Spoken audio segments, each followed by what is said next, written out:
He was preaching about love when the handcuffs clicked. The choir froze mid-note. His daughter screamed, and the congregation, hundreds of souls he'd led for years, watched in stunned silence as their pastor was led away. But this wasn't the beginning. This was the end of a plan 20 years in the making, a plan built on lies, obsession, and a love so twisted it turned faith into a cage. Some crimes stained the hands, others stained the soul. Welcome to True Crime's Altar, where sin wears a smile, betrayal sings in harmony, and every secret begs to be unearthed. Like, comment, and subscribe, because what you're about to hear was never meant to be spoken. The Tuesday morning prayer group arrived at Light of Redemption Ministries at 6:15 a.m. sharp, same as they had every week for the past 13 years. Sister Nia Bradshaw, the eldest among them, jiggled the stubborn lock on the side entrance while the others, women wrapped in coats and warm shawls, waited in soft conversation beneath the glow of a flickering security light. None of them expected to find Mariah Ellison's body beneath the dogwood tree near the east wall of the sanctuary. She was kneeling, head bowed, hands tied together with her own rosary beads, the very ones her husband, Pastor Dorian Ellison, had gifted her for their 20th anniversary. The early spring dew had soaked through her cream-colored dress, and the crimson streaks that once flowed from her mouth and nose had dried into patterns that looked almost like painted glass.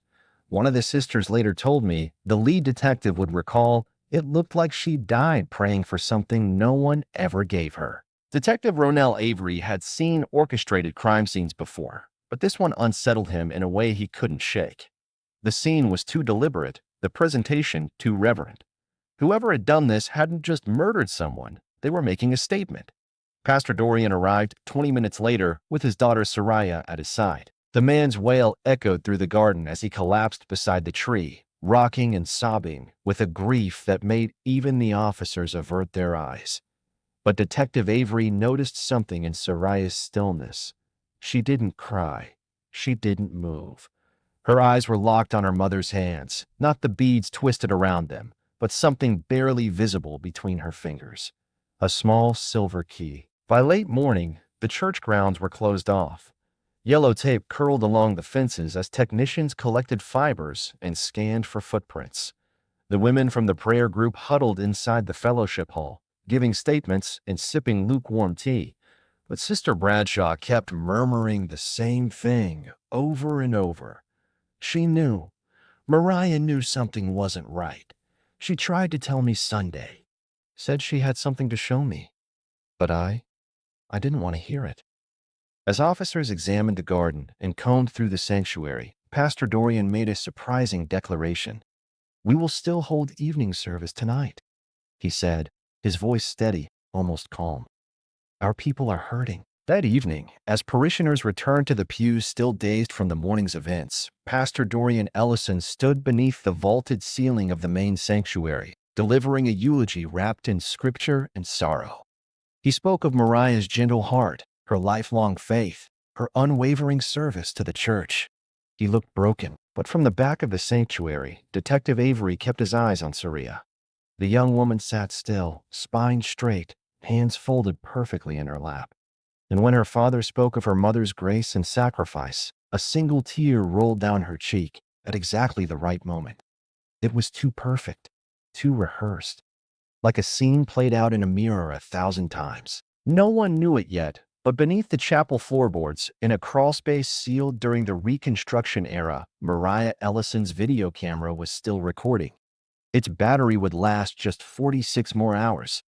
But that would be long enough to capture the turning of a doorknob, the creak of old hinges, and Pastor Dorian's voice in the darkness. "I did it for you, Soraya." Just like we said. Mariah's funeral was held 5 days later, attended by nearly every member of the congregation and city council. Pastor Dorian spared no expense. A deep mahogany casket lined with white velvet, her favorite gardenias flown in from Mississippi, a eulogy that left even the coroner misty-eyed. Detective Avery, however, couldn't take his eyes off the woman standing beside the grieving pastor. Soraya Ellison accepted hugs and condolences with the ease of a diplomat. Her posture never wavered. Her expression never cracked. But Avery had been doing this too long to be fooled by Grace. 3 days after they lowered Mariah into the ground, the toxicology report arrived on Avery's desk.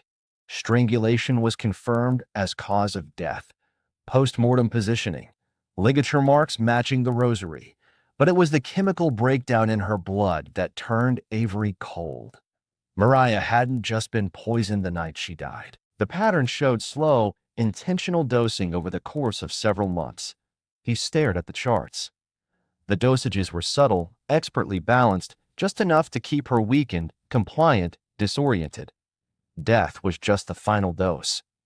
Evil often arrives in doses too small to notice until it owns every corner of your soul. At the church, life seemed to resume as if grief could be swept into the pews and baptized away.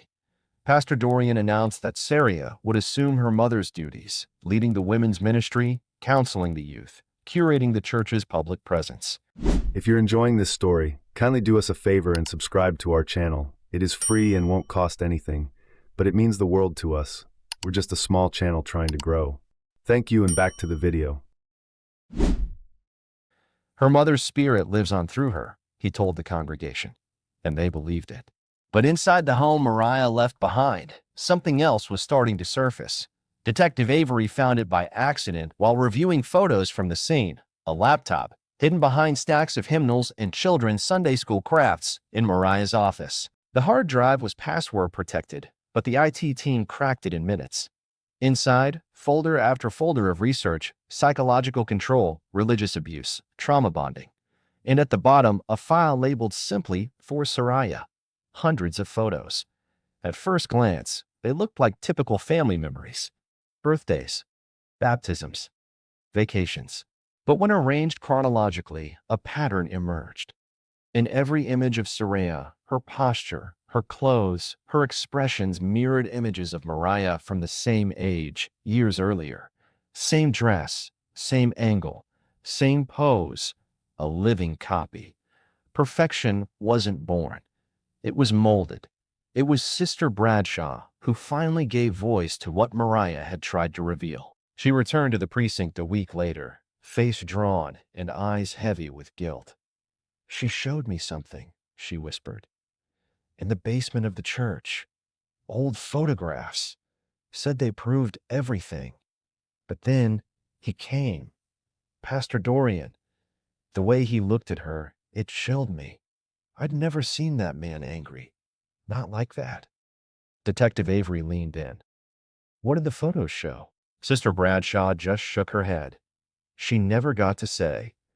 But she was scared. She was finally scared. When Avery dug deeper into Mariah's medical history, another puzzle piece snapped into place. She'd been telling friends she had cancer, but when he called the oncologist's office, they had no record of her ever being seen. The prescription bottles in her cabinet were traced back to a non-existent clinic. Someone had faked a terminal diagnosis. Carefully. And someone had used it to explain away her symptoms caused by months of poisoning. The night before her death, security footage placed Mariah at a corner store 3 blocks from the church. She used the payphone. The call lasted 2 minutes. The camera's grainy audio caught fragments. "It's worse than I thought. He's been planning this since she was born." But it was the final detail that cracked the surface. In the frame behind Mariah, a car sat parked beneath a flickering streetlight. Soraya's car. And in the passenger seat, barely visible through the windshield, sat the unmistakable profile of Pastor Dorian Ellison. 3 weeks after Mariah's death, during a Wednesday night youth service, the church organist began to play Amazing Grace. Soraya Ellison, standing at the pulpit to lead the choir, froze mid-verse. Her expression remained polished, but her knuckles whitened around the lectern. It lasted less than a second. Most wouldn't have noticed. But one person did. Sister Evangeline Ross, the organist who had served Light of Redemption Ministries for nearly 40 years, saw it, and she'd seen that exact reaction before. Years ago, in Mariah, the same tightening of the shoulders, the same distant, hollowed stare, the same way she'd flinch whenever that hymn played behind closed doors in Pastor Dorian's study. That night, Detective Avery received an anonymous package. No note, no return address. Inside was a VHS tape, its label faded but dated 15 years earlier. The footage was grainy, the color washed out. A youth service, perhaps. The sanctuary was smaller, less polished. But unmistakably the same man stood at the altar. Pastor Dorian, a decade younger, was performing what he called a spiritual cleansing. The subject, a young Soraya. She couldn't have been older than 7.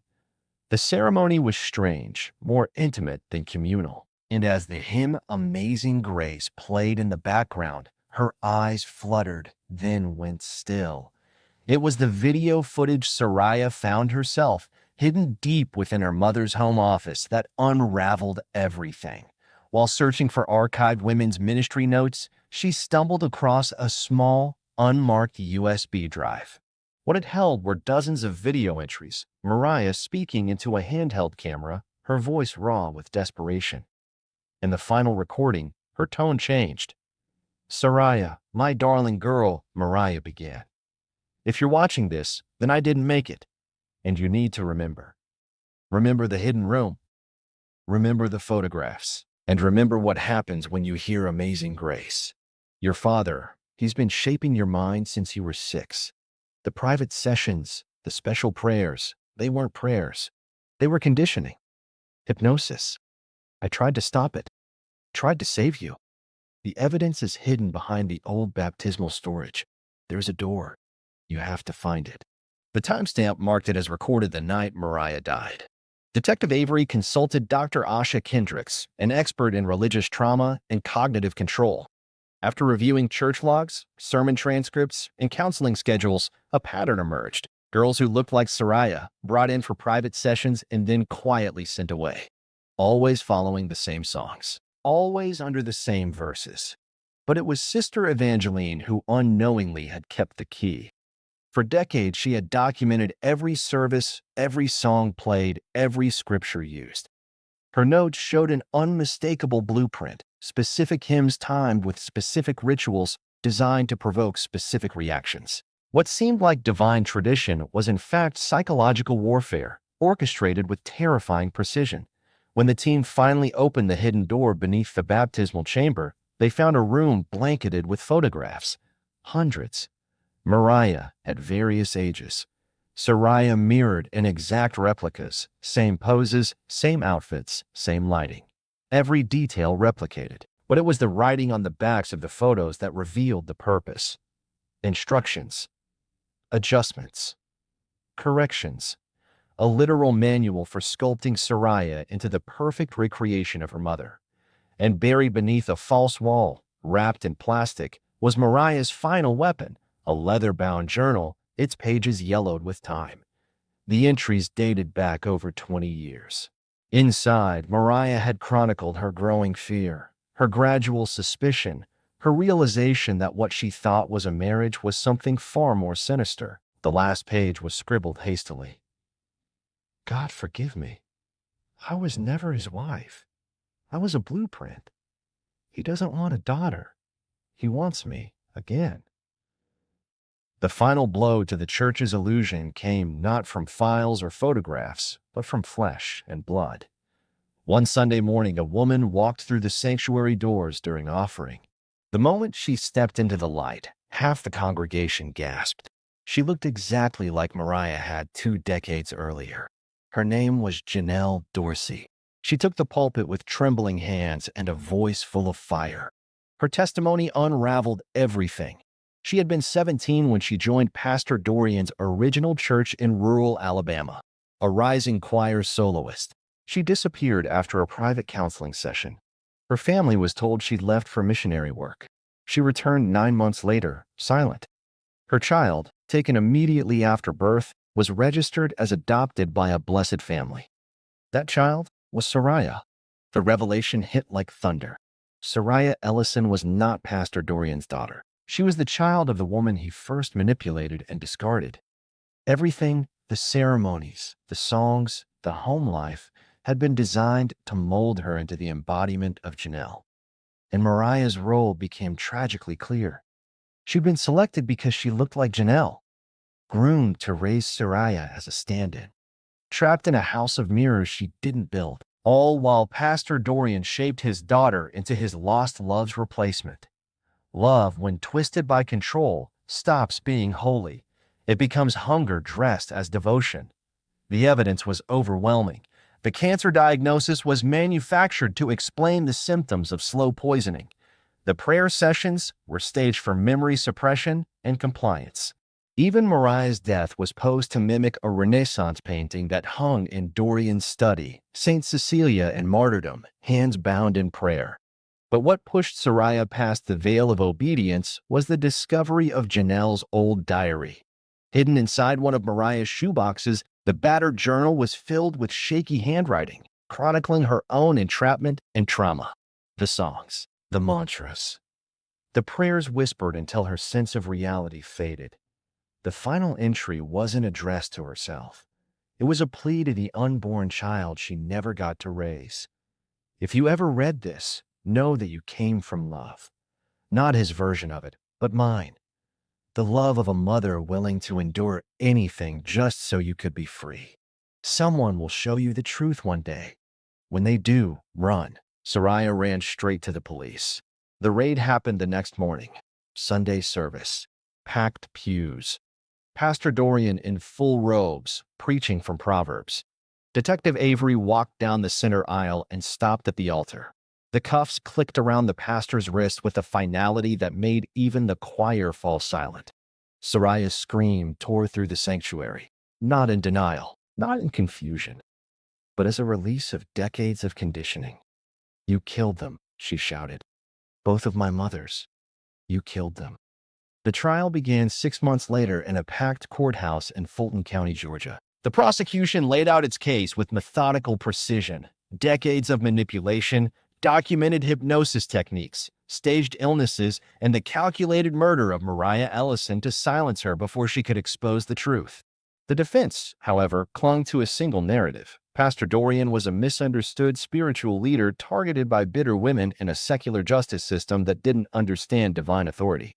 His lawyer, Franklin Shull, a charismatic figure with a silver tongue and an Ivy League resume, painted Dorian as a shepherd under siege. "He gave these women hope," Shull said in his opening statement, "and now they vilify him for it." But what the defense could not explain away was the journal.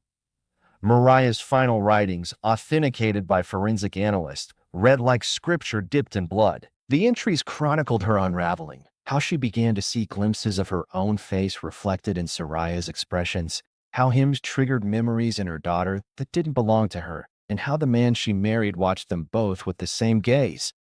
In court, Soraya took the stand.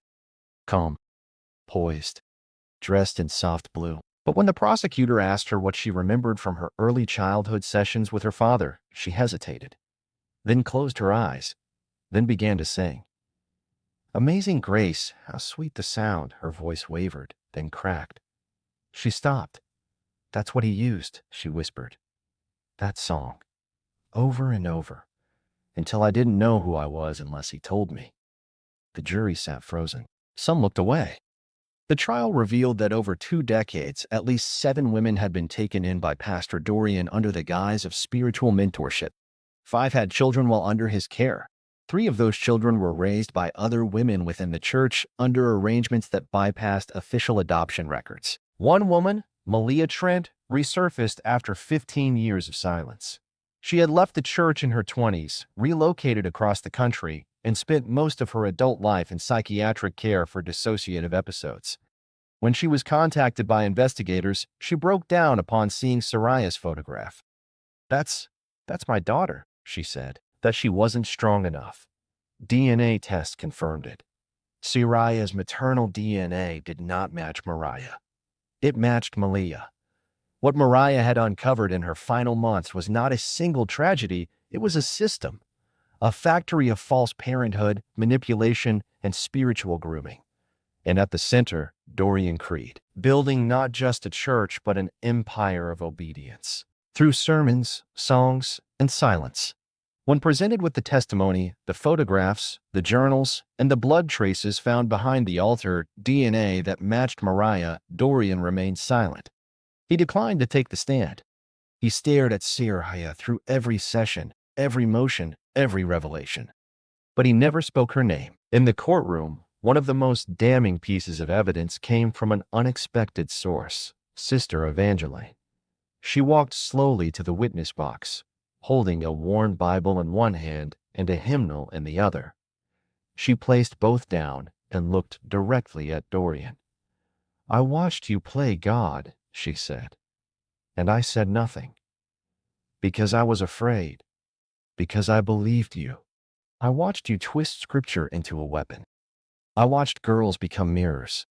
I should have spoken sooner. But the Lord doesn't let silence go unjudged."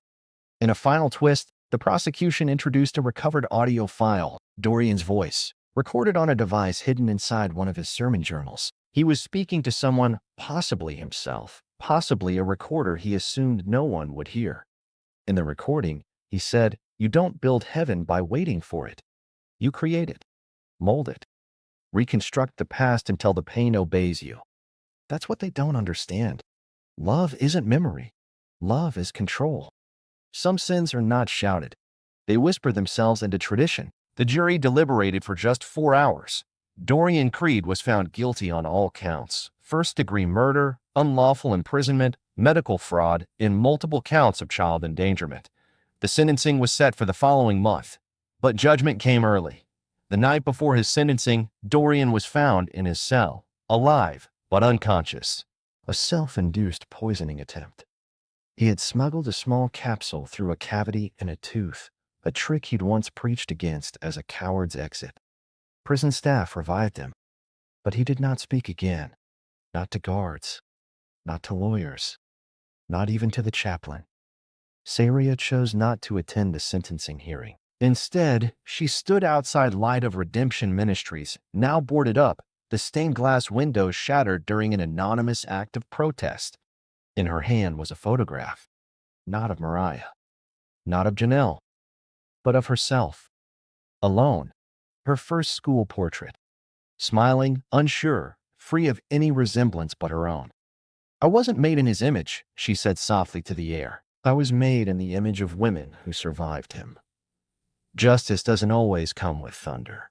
Sometimes it arrives in a whisper when a name is reclaimed and the silence finally breaks. Dorian Creed died in prison 3 months later. Stroke, they said.